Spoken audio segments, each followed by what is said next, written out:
Olá pessoal, como vocês vão? Tudo bem? Mais uma vez, muita gratidão por estarem aqui no meu canal, julio.abode.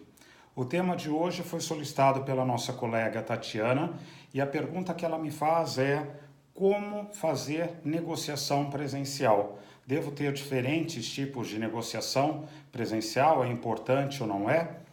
Para começar essa discussão, eu gostaria de lembrar a todos vocês, de acordo com o que vocês, quem já conhece a metodologia de Strategic Sourcing, vocês vão saber da matriz de posicionamento estratégico.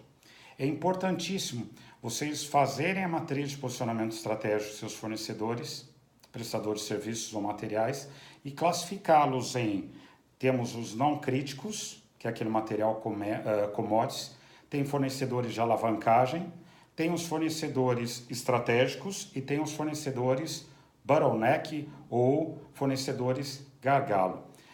Se você tem muitos fornecedores dentro para negociar, fazer negociação presencial com todos é impossível. Então, se você tiver que tirar algo fora, tire. A minha recomendação são os fornecedores não críticos, que são materiais que todo mundo vende. Para esses materiais, você pode simplesmente fazer processos de cotação através de ferramentas e muitas vezes não é necessário face-to-face, só mais na fase final. Agora, os fornecedores de alavancagem, os fornecedores que a gente fala que é o de bottleneck, ou que também chamado de gargalo em português, e os estratégicos, é sempre importante você ter a reunião presencial. Vamos lembrar que negociação presencial nada mais é do que a rotina do diálogo que nós temos com os nossos semelhantes. E qual é a lei que rege nosso universo? É a lei da ação e de reação. Então, não façam com os seus fornecedores aquilo que você não quer que faça com você. Parta desse princípio que eu acho que tudo vai ficar bem. Tem muitas empresas que ainda aplicam a metodologia massacre o fornecedor e tire o máximo que você puder. Essa metodologia já está bem antiga e ela não dura muito. Pode ter certeza que a primeira oportunidade que der, o fornecedor ele vai estar, ele fica mais esperto, ele vai usar de outras metodologias que às vezes você acha que você é o espertão, que você está pagando mais barato e você não está. Ele já coloca até um sobrepeso para você, porque sabe que você vai esmagar muito. Então, tudo vai da ação e reação. Minhas recomendações, vamos começar antes do momento da reunião com o fornecedor. Marcar reunião com o fornecedor é respeitá-lo. Se você marcou às 13h30, esteja preparado para recebê-lo às 13h30. Não faz, a não ser com pequenas exceções, deixar o fornecedor 1 hora, 2 horas, 3 horas, para dizer que você é importante, deixar o fornecedor lá te esperando. O que vai acontecer? Às vezes, se um diretor alto escalão da empresa viria negociar com você, ele já vai mandar um vendedor, uma outra pessoa, porque sabe que vai ficar sentado lá algumas horas. Então não faça isso, não acho nada legal. Outra coisa que também eu não acho legal, cada empresa tem o seu dress code. E a comunicação na forma de se vestir, ela está muito... existe uma interação. Nós sabemos que as empresas estão mudando. Existiam empresas que até há pouco tempo trabalhavam de terno e gravata, mas e já estão trabalhando até de bermuda dentro do departamento. Mas é importante você conhecer o seu fornecedor, como ele vem. E muitas vezes, até educado, às vezes o fornecedor vem todo arrumadinho, com terno, gravata, e você está lá todo à vontade. Então, às vezes é legal você ter uma camisa normal, ou seja, o dress code da sua empresa, e para um momento ou outro, deixa às vezes um paletó, a menina um casaquinho diferente, para ficar sempre no mesmo nível do seu fornecedor. São coisas pequenas, mas eu acho que são importantes. E sempre vamos segmentar uma reunião presencial. Qual é o seu objetivo? Se ela já está mais no início de uma negociação, durante ou depois. Cautela com confidencialidade. Existem fornecedores da área de vendas que estão preparados para tirar o máximo de informação sua. Então, às vezes, não é estratégico falar muito, porque nesse falar muito, você entrega, às vezes, coisas que são confidenciais da sua empresa e que pode ser uma sacadinha aí para o fornecedor para ele tirar vantagem. Outra coisa também, sempre quando você tiver fornecedores concorrentes, é importante ser bastante idôneo com o mercado. Dê a mesma oportunidade para todos.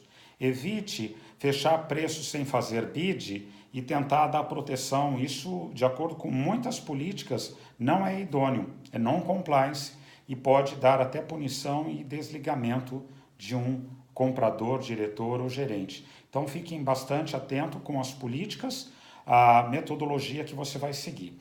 Sempre numa reunião é bastante interessante, quando ela está numa fase mais inicial, as reuniões devem ser sempre bem elaboradas, para não falar mais do que você precisa. E por outro lado, uma reunião ela pode ser utilizada como uma ARFI, para você tirar mais informações que possam te ajudar na elaboração de até de uma ARFI, de um processo de cotação. Então, tudo isso é bastante importante. E toda reunião, ela tem que estar, se tem o comprador e o gerente, comprador, o diretor, etc., quem vai falar o quê, quem vai perguntar o quê? Quem é o bonzinho da história, quem é o que vai pedir mais alguma coisa? Como você sente o comportamento do seu fornecedor, se dá para conseguir mais alguma coisa? Às vezes, você faz uma cotação e os preços do primeiro colocado, que você vai lá chamar para informar, você percebe que durante a concorrência, às vezes o competidor ele deu um bom preço, mas ele deu outras ideias legais que são exclusivas dele. Você não tem o direito de abrir, mas de repente isso abre as oportunidades de pedir outras coisas. Existem, por exemplo, empresas prestadoras de serviços que às vezes uma negociação final já estava o preço certinho, você pede para ter uma pessoa dentro de casa. Por exemplo, aquelas empresas que você assina contrato de confidencialidade, etc., que vão desenvolver artes. É muito legal ter uma pessoa de marketing lá dentro, uma pessoa do design da agência trabalhando junto com a equipe de marketing. Isso agiliza muito. Então, fica aí algumas dicas. E toda reunião ela tem que ser planejada, tem que ter horário para começar, horário para terminar, tem que ter começo, meio e fim. O que eu recomendo no começo? Muitas vezes, para quebrar o clima, é legal você convidar o fornecedor para tomar um café, servir um biscoito.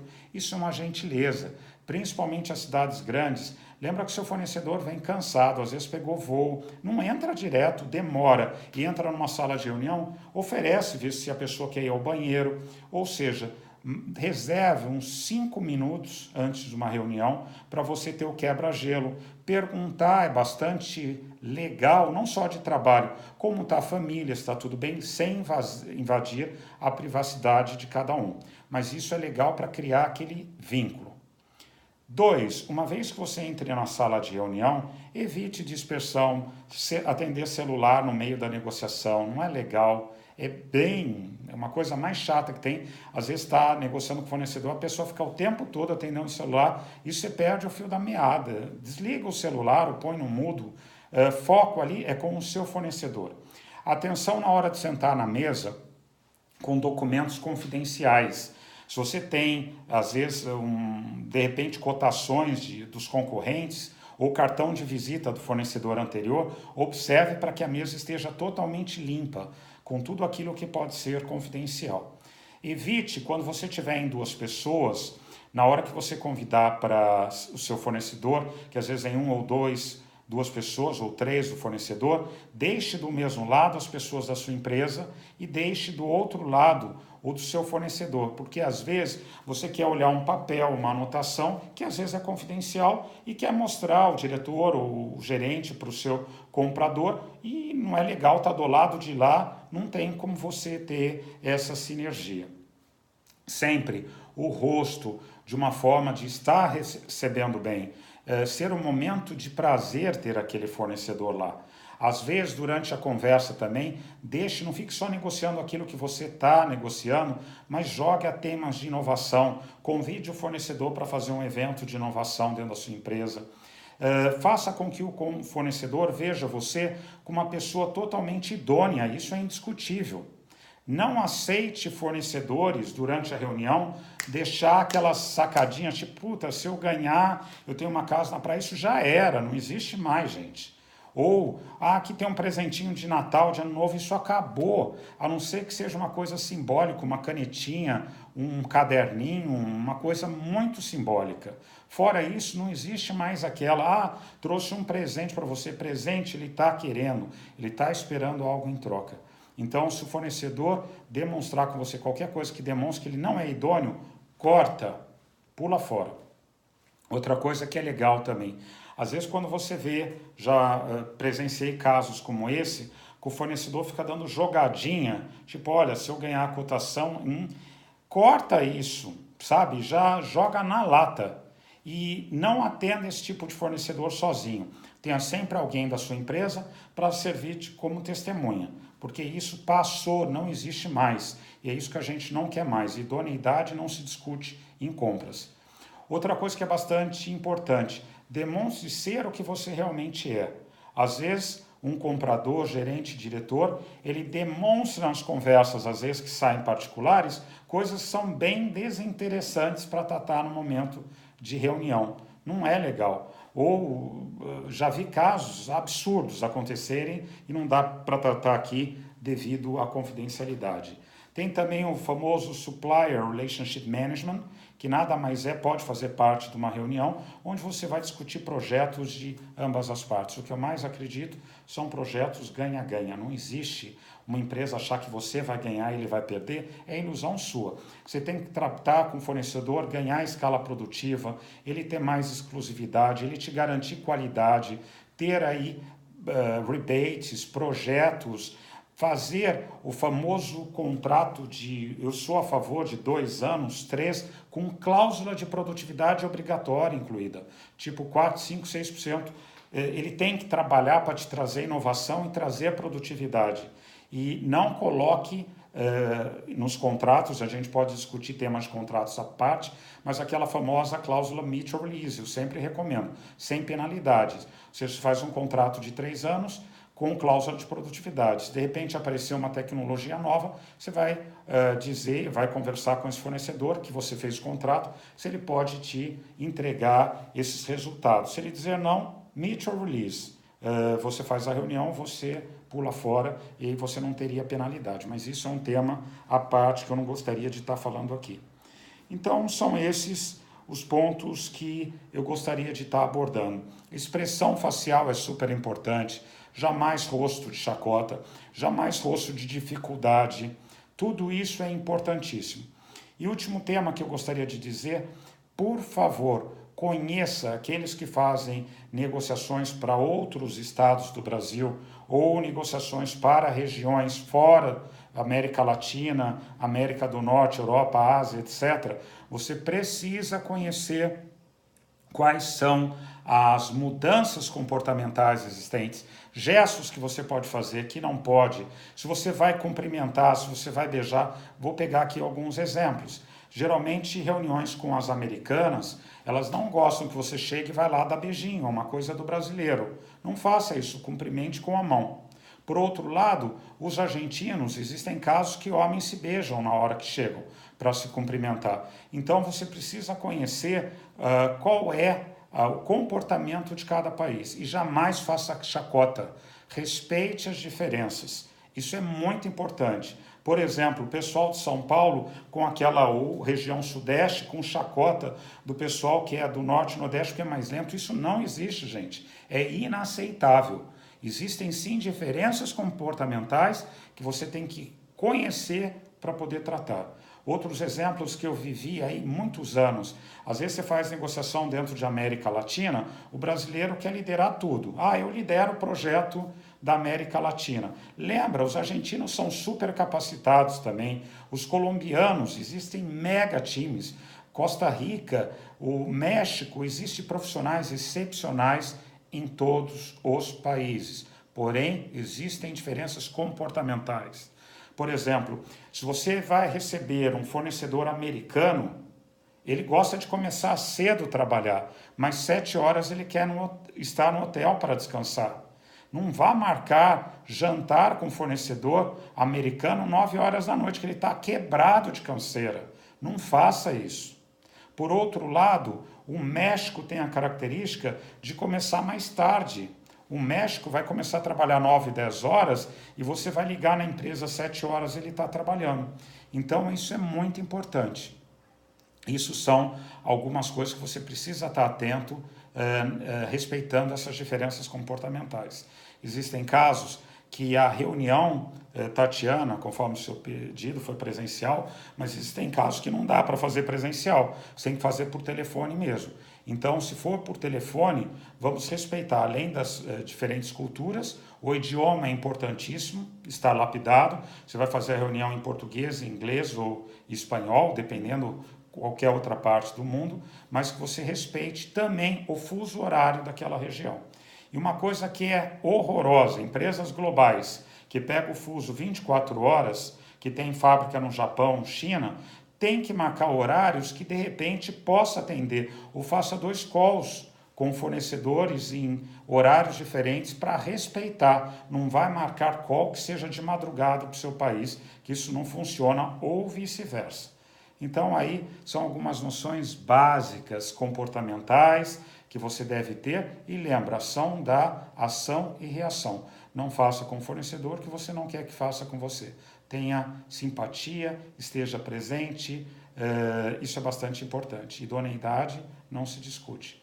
Se vocês gostaram, assinem meu canal, deem um like, compartilhem. E se quiserem mais temas, em comentários aqui embaixo no YouTube ou no LinkedIn, por favor, deixe sugestões de temas. Vai ser um prazer. Como vocês sabem, tudo isso é gratuito.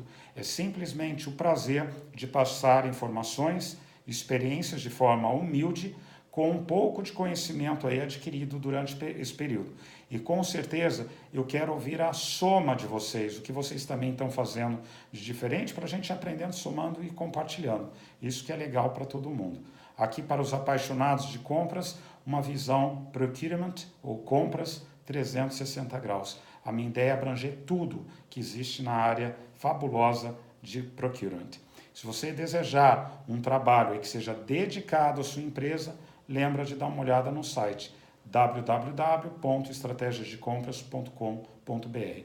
Esses dias me perguntaram, Júlio, quanto custa mais ou menos um trabalho dedicado para a minha empresa, onde você possa fazer toda a parte de diagnóstico, possa fazer homework, possa fazer os treinamentos e acompanhar projetos.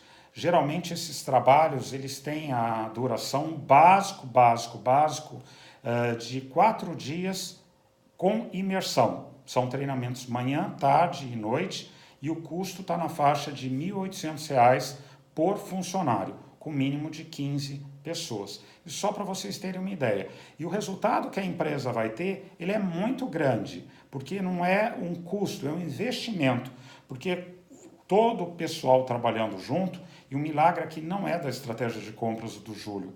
A gente simplesmente vai passar dicas do que a gente conhece no mercado. Durante os treinamentos tem muita pesquisa, cada um vai ter que pesquisar, e o que a gente faz é somar, só isso. Cada um vai desenvolver as suas habilidades, e aí favorecendo também a integração de todo o seu time de trabalho. Júlia Budi para você, mais uma vez, muita gratidão de estarem aqui. Obrigado.